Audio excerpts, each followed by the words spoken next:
Judges chapter 21, Holman Christian Standard Bible. The men of Israel had sworn an oath at Mizpah. None of us will give his daughter to a Benjaminite in marriage. So the people went to Bethel and sat there before the Lord until evening. They wept loudly and bitterly and cried out, "Why, Lord of God, God of Israel, has it occurred that one tribe is missing today in Israel?" The next day, the people got up early, built an altar there, and offered burnt offerings and fellowship offerings.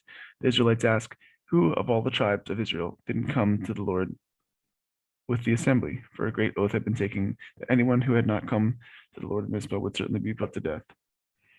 The Israelites had compassion on their brothers, the Benjaminites, and said, "Today a tribe has been cut off from Israel. What shall we do about the wives for the survivors? We've sworn to the Lord not to give any of our daughters as wives." They asked, "Which city among the tribes of Israel didn't come to the Lord at Mizpah?" It turned out that no one from Jabesh Gilead had come to the camp and the assembly. For when the people were counted, no one was there from the inhabitants of Jabesh Gilead. The congregation sent 12,000 brave warriors there and commanded them, "Go and kill the inhabitants of Jabesh Gilead with the sword, including women and children. This is what you should do. Completely destroy every male as well as every female who was slept with a man." They found among the inhabitants of Jabesh Gilead 400 young women who had not had sexual relations with a man, and they brought them to the camp at Shiloh in the land of Canaan. The whole congregation sent a message of peace to the Benjaminites who were at the rock of Rimmon.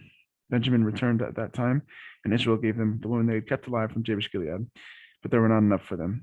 The people had compassion on Benjamin because the Lord had made up this gap in the tribes of Israel. The elders of the congregation said, "What shall we do about wives for those who are left, since the women of Benjamin have been destroyed?" They said, "There must be heirs for the survivors of Benjamin, so that a tribe of Israel will not be wiped out.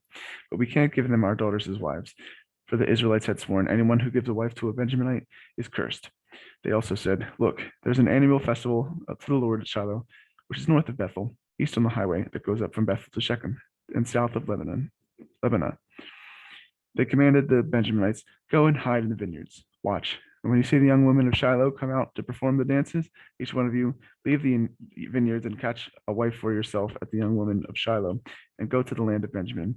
When their fathers or brothers come to us and protest, we will tell them, 'Show favor to them, since we did not get enough wives for each of them in battle. You actually didn't give the women to them, so they are not actually guilty of breaking your oath.'" The Benjaminites did this, and they took a number of women that needed from the dancers they caught. They went back to their own inheritance, rebuilt their cities, and lived in them. At that time, each of the Israelites returned from there and to his own tribe and family. Each returned from there to his own inheritance. In those days, there was no king in Israel. Everyone did what he wanted.